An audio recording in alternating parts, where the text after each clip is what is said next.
I started to tell the truth about what I knew. And I remember one talk that I gave, and a man at the back said to me, you know, Brian, you've described all of this stuff. What do these people want to do? And the answer I gave was they want to kill us. And there was this stunning silence in the room. And then a couple of people said to me, do you really mean that? And I said, I mean it absolutely. And from that moment on, not only did the conversation in the room change, so it lost its sort of flippant, casual attitude and it started to become serious, but it taught me something, and I kept going with giving people information and using the right words.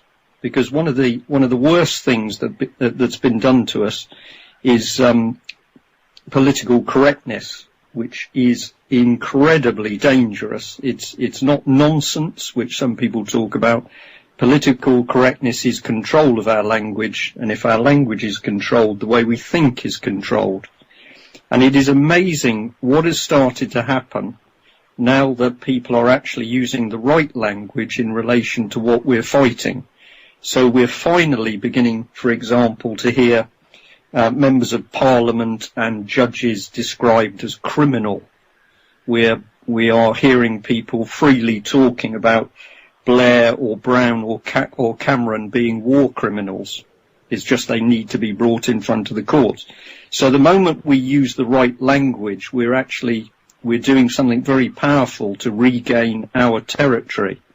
That we, in the broadest sense, and that's everybody that's out there doing something, one of the things they must do is start using the real language. These people, what do they want to do? They want to kill us. It's all in the documentation. If you choose the basic bit of reducing world population to 500 million, that means there's a big problem for most of us. But I think one phrase really captures what they're trying to do, and that is reduce the carbon footprint. Because it was Mike Robinson from UK Column who said to me quietly one day, he said, you know, Brian, I think that the carbon footprint is us, is mankind. And I think this is absolutely what it is. We are carbon. We breathe it, we produce it. And now we've got somebody saying... We're carbon-based life forms, you're right. Absolutely. Yeah.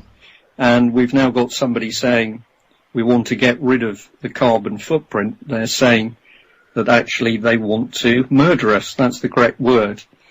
And I consistently find with audiences that if you use the right language, you might get somebody who scoffs and walks out, but the rest of them start to pay attention to what you're talking about. They may be quiet because you've actually got them a bit frightened, but we need to do this with some people to get them motivated. But the thing is, getting back to political correctness and what you can say and what you cannot say. Now, you got to look into the Frankfurt School to understand who was behind it. The Frankfurt School was a university they set up in Germany. It's appeared, and people get very confused with this term communism, because it's been so misdiagnosed in so many places. It's got many fronts as well. Even the people who are ardent followers of it on the low levels have no idea of what it really is. But the Frankfurt School was set up. They ran out of Germany when Hitler came in, and they went to the United States and Britain. And these guys were specialists using psychology, which tells me again the depth of national and people's psychology that they understood. It was way beyond Freudian terms. This is very old science, obviously.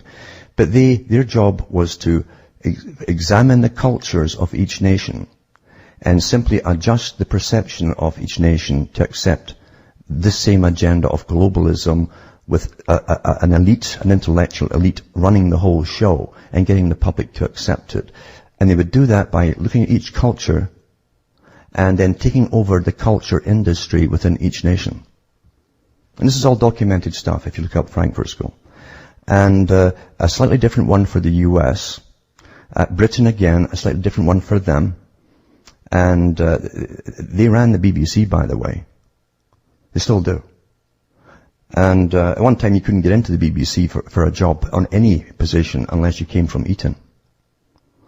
And in the 1960s, the Royal Institute of International Affairs and the Council of Foreign Relations from the States and all the other branches from Canada, Australia, New Zealand, India even, met in London. It was mainstream. And they were talking about bringing in a global culture in about 1964. And that's what the meeting was all about. And their big problem was, would they use Britain to spearhead the cultural change? Or would they use the United States and Hollywood and their massive programs? It took them 2 weeks to decide that they would use American culture, which was their culture, by the way. It's not American at all. Everything in America has been given by the same Bernard-type characters that worked with these institutions and the Frankfurt School. Now, Theo Adorno was one of the biggest players. Very interesting man, an utter contemptuous elitist, because he actually said that very few people would have the intellect to understand his writings in his own book. You know, he took over the culture industry mainly for Britain.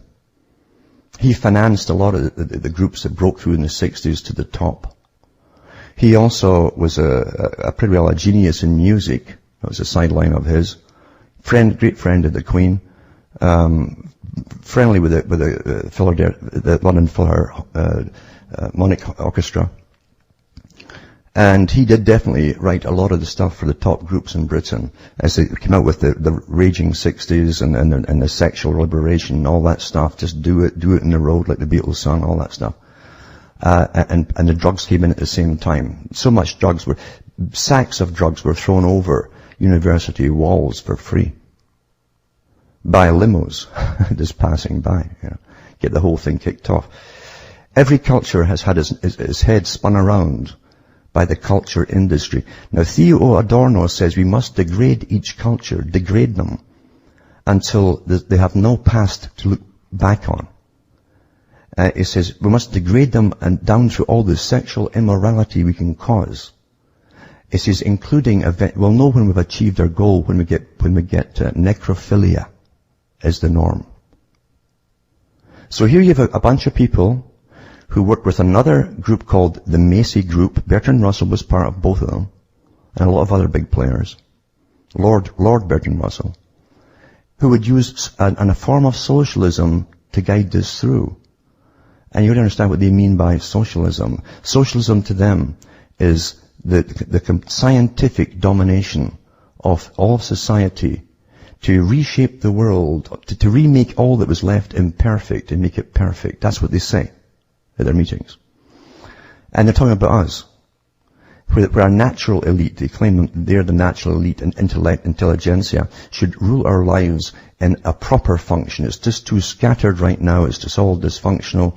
In other words, totally controlled society is what they mean by correcting society. Now, the Macy Group that worked with the Frankfurt School was given, again, they all fled out of Germany again, just before Hitler came in, met in New York, and Russell came over, Adorno and all the rest of them.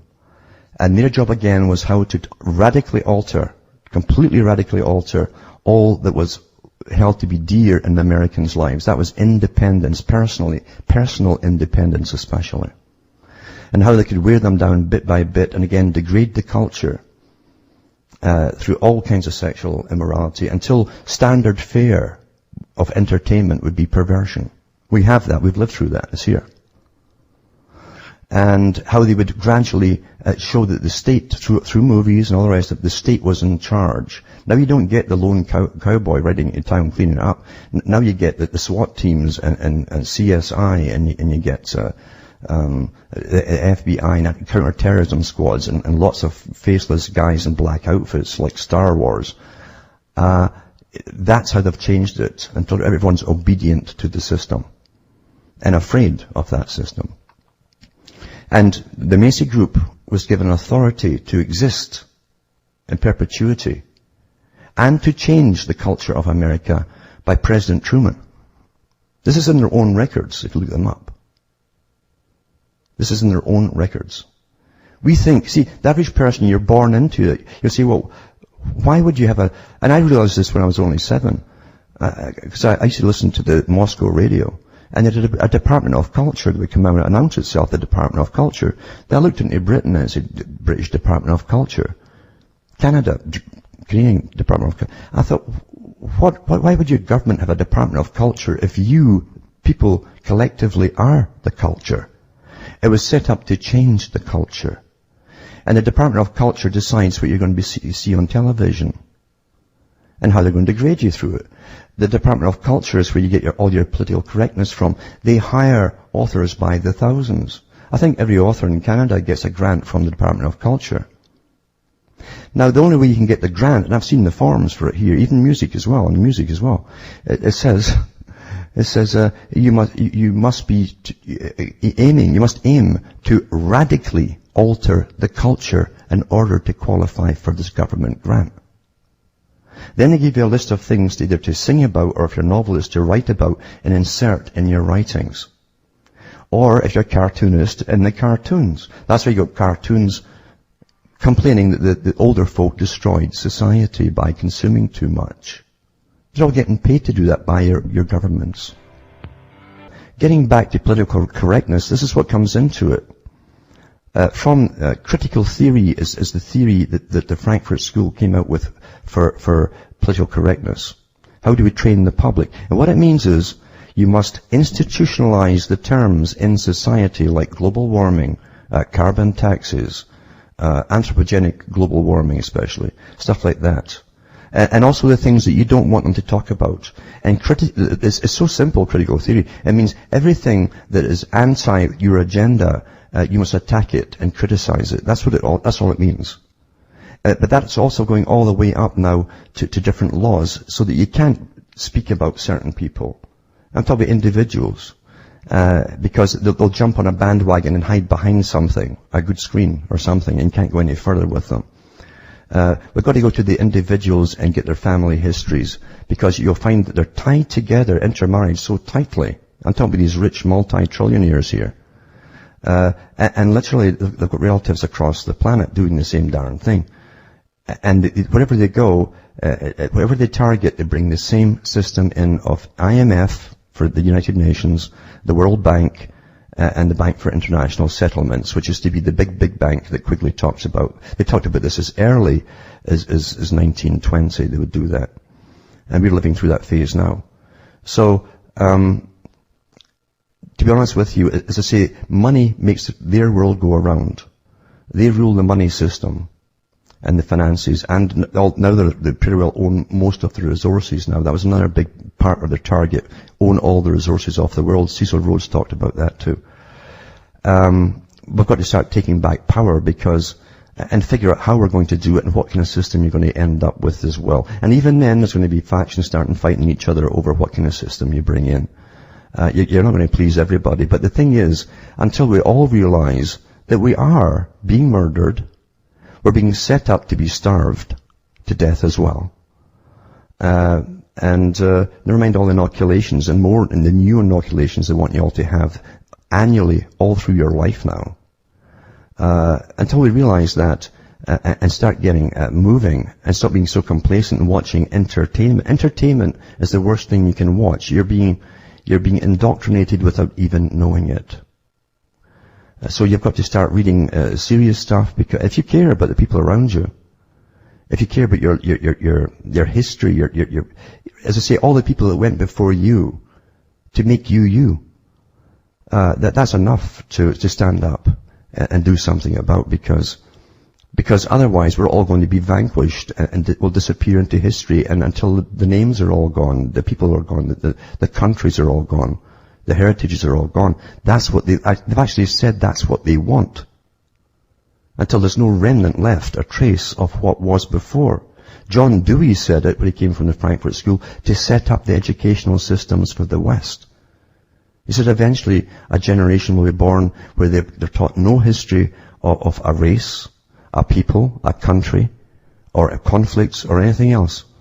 He says they'll know exactly what we want them to know, and that's almost here today. Well, somebody asked me just yesterday why I do what I do, because, you know, as you've said yourself, it's not a job, it's not a hobby, it's something that needs to be done. And I said simply that, well, I've got a son, I've got a granddaughter, and I care about them, and that's it. You know, I mean, if I don't do something, they're not going to be able to, or they won't be here at all.